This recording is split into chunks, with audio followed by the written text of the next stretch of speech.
Coming up on this Friday edition of Daybreak, ending weeks of speculation, Korea says it's seeking to join the China-backed Asian Infrastructure Investment Bank, despite US opposition to the new multinational lender.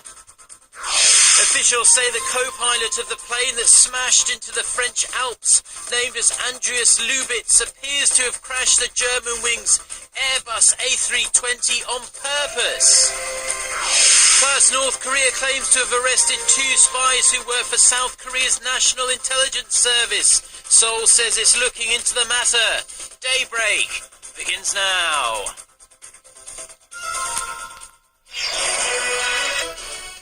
Hello and thanks for joining us. To our viewers around the world, it's 6 a.m. on Friday, March 27th here in Seoul. I'm Mark Broom and you're tuned in to Daybreak. Our top story this morning: after weeks of will it or won't it, South Korea finally announced late Thursday that it does intend to join a new China-led regional development bank as a founding member.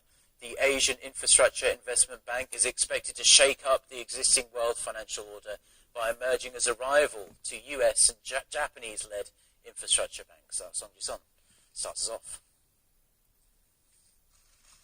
As widely expected, Seoul submitted its application to join the Asian Infrastructure Investment Bank ahead of Tuesday's deadline. The South Korean government said it sent a letter to Beijing seeking to become a founding member, adding the decision was made with the country's best interests in mind. Korea was widely anticipated to join, following behind European members like the UK and France, and 21 other nations that already signed up last year. AIIB is the first multilateral financial institution that Korea joins as a founding member. While Washington has been expressing concerns over Beijing's governance and influence in the new development fund, participating in the AIIB is likely to benefit Seoul, as Korean companies will also be able to take part in AIIB-funded infrastructure projects. China is key to chip in as much as $50 billion in initial capital, with other members expected to make donations to start the fund at more than $100 billion. The focus now is securing voting rights, which will directly impact Korea's role in China-led bank. A major factor in calculating the stakes will be the member nation's GDP. 송지선, 아리랑 뉴스. Now, North Korea claims to have arrested 2 South Korean spies who it says worked for Seoul's National Intelligence Service from the Chinese border city of Dandong. The North State-run Korean Central News Agency reported late Thursday that the men, identified as Kim Guk-gi and Che Chung-gil, are being held on charges related to terrorism and bringing in large quantities of counterfeit money. It added that Che was arrested last December, while Kim was captured in Pyongyang in September. The South's Unification Ministry says it's looking into the claims. A memorial ceremony took place in the central city of Daejeon on Thursday to mark the 5th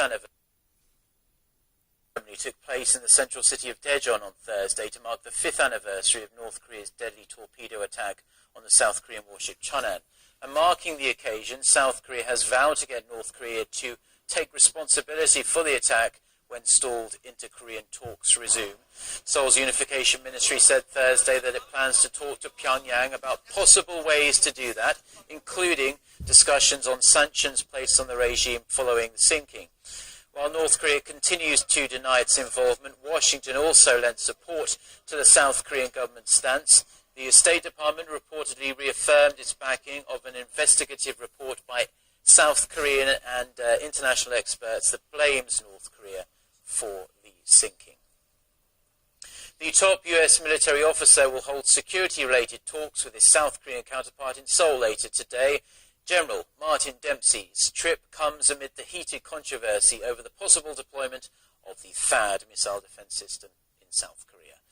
Hwang Sang-hee reports.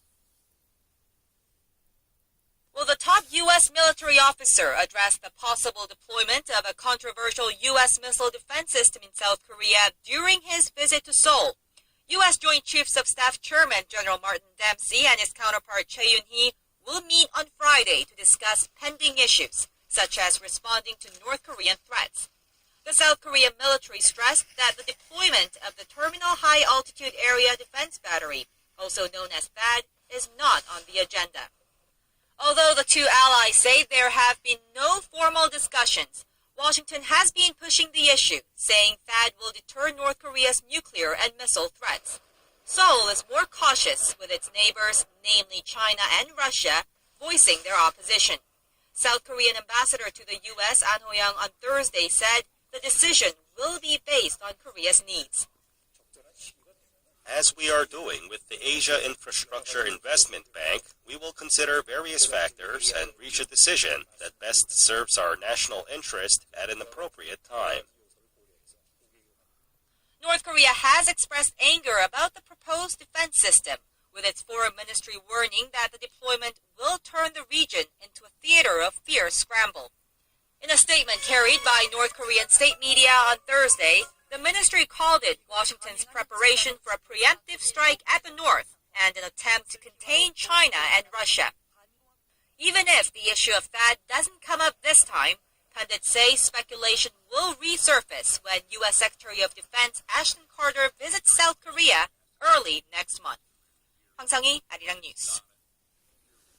Now, as a follow-up to that report, visiting U.S. Army Chief Martin Dempsey met with President Park Geun-hye at her office on Thursday, where the South Korean leader said winning by deterrence is the best kind of victory.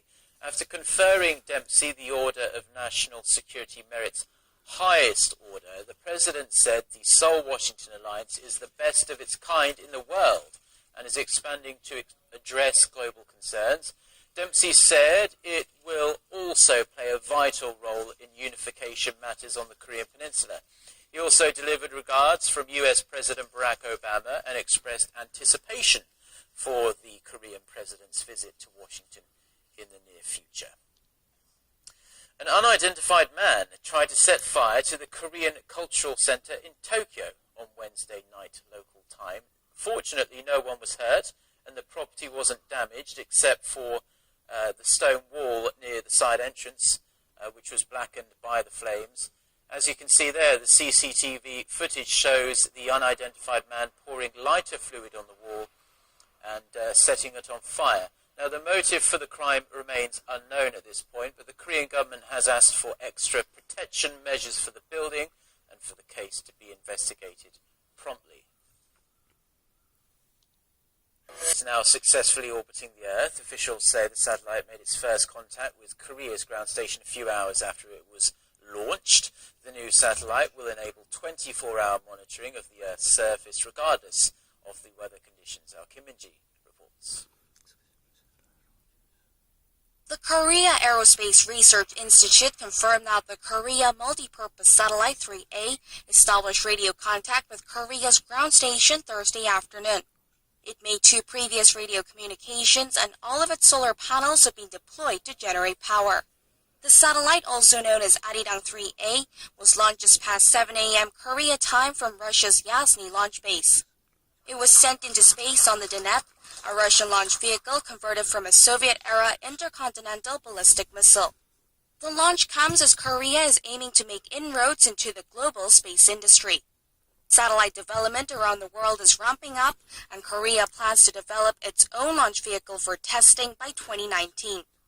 Korean officials hope the Arirang 3A will boost the country's ability to monitor the Earth's surface and complement the nation's 3 other multi-purpose satellites currently in space.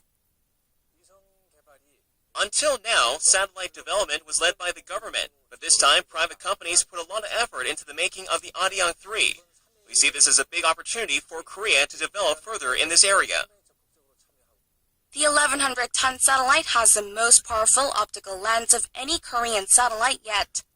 It will be able to provide clear images of any object larger than 50 centimeters in diameter on the Earth's surface.